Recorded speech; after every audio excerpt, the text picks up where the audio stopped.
یہ جو آپ اچھے بچوں کی طرح تینوں جماعتیں مل کر ہر کچھ مہینے کے بعد پریس کانفرنس کرتے ہیں کہ 1100 ارب روپے کا پیکج ہے کراچی کی ترقی پر، P T I, Peoples Party, M Q M ایک ہیں، اسد عمر ہوتے ہیں وزیر اعلیٰ ہوتے ہیں، ایم کیو ایم کے خالد مقبول ہوتے ہیں، اور آ کر یہ کہتے ہیں کہ یہ سب کام ہو رہا ہے، اور ظاہر ہے کہ سارا کام کور کمانڈر صاحب کی نگرانی میں ہو رہا ہے.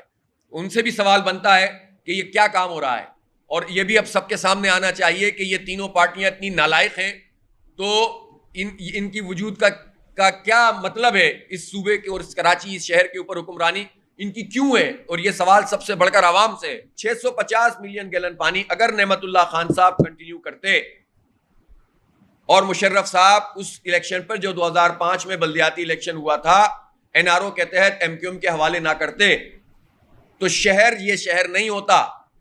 2010 سے 2011 میں آج تک کی ضرورت کے مطابق پانی کا انتظام نعمت اللہ خان صاحب کر رہے تھے. پیپلز پارٹی کہتی ہے ہم پانی لائیں گے، ارے تو بھائی کیوں نہیں لائے اب تک؟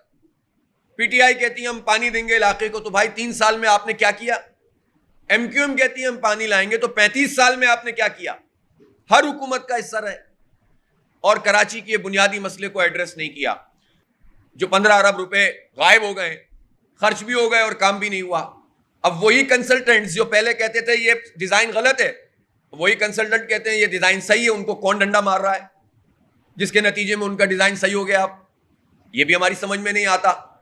تو ٹسوے بہاتے رہتے ہیں لوگ اور کرپشن چلتی رہتی ہے.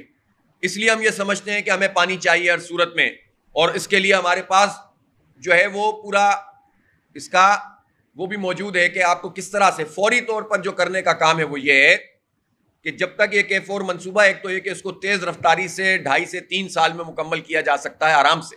اگر آج سے کام شروع ہو ایمانداری سے تو یہ کام ہو سکتا ہے. بلدیاتی انتخاب نہ کرانے پر پیپلز پارٹی اور پی ٹی آئی کا اتحاد ہے. دین دشمن جتنے بل آتے ہیں اس میں نون لیگ، پی ٹی آئی اور پیپلز پارٹی کا اتحاد ہوتا ہے. ختم نبوت کا معاملہ ہو، ناموس رسالت کا معاملہ ہو، ڈومیسٹک وائلنس کے بل کی بات ہو، اس طرح کے جتنے کام ہوتے ہیں اس پر جو ہے وہ یہ سب جماعتیں ایک ہوتی ہیں. اور کراچی کو برباد کرنے پہ بھی لگتا ہے کہ سب جماعتوں کا اتحاد ہے کہ کچھ نہیں کر کے دینا، باتیں کرنی ہے صرف.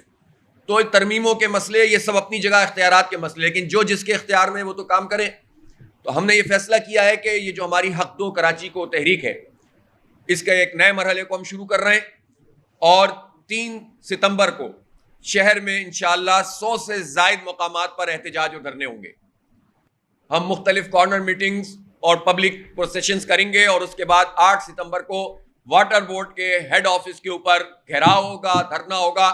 عوام کی ایک بہت بڑی تعداد میں انشاءاللہ لوگ شریک ہوں گے، اور ہم وہاں بیٹھیں گے اور پھر وفاقی حکومت اور صوبائی حکومت سے پوچھیں گے کہ پانی ہمارا کہاں گیا اور 1100 ارب روپے کا پیکج کہاں گیا. پاکستان کی معیشت تو پریکٹیکلی کراچی ہی چلا رہا ہے. صوبہ سندھ کا 95% جو ٹیکسیشن ہے اور ریونیو ہے وہ کراچی سے پورا ہوتا ہے. بس 5% بھی تکلفاً ہی باقی جگہ سے ہوتا ہے، ورنہ اصل میں تو پورا صوبہ سندھ کا اگر معیشت کو دیکھیں تو کراچی پر اس کا انحصار ہے. لیکن اہل کراچی یہ سوال کرنے کا حق رکھتے ہیں کہ جب سب کچھ ہمارے دم سے ہے تو ہمارا تو دم ہی آپ نے آدھا نکال دیا ہے، اور 3 کروڑ کے مقابلے میں 3.5 کروڑ کے مقابلے میں ہمیں 1.5 کروڑ گن لیا ہے. اور دم نکالنے والے کون ہیں؟ کوئی باہر سے آ کر نہیں نکالا، باہر کے کہنے پہ ہو سکتا ہے کیا ہو. نکالنے والے وہ ہیں جنہوں نے شہر کراچی سے مینڈیٹ لیا ہے. آج دنیا میں بالکل ایک رائج اور نون ٹیکنالوجی ہے ریورس آسموسس. وہ اگر آپ مختلف آبادیوں کے اندر حکومت لگائے تو وہ کوئی آپ بہت بڑی رقم نہیں چاہیے ہوتی. اگر آپ وفاق کے اور صوبے کے بجٹ کے تناظر میں دیکھیں تو یہ کام 6 مہینے سے 1 سال میں مکمل ہو سکتا ہے، اور بڑا لوڈ جو ہے وہ کم ہو سکتا ہے.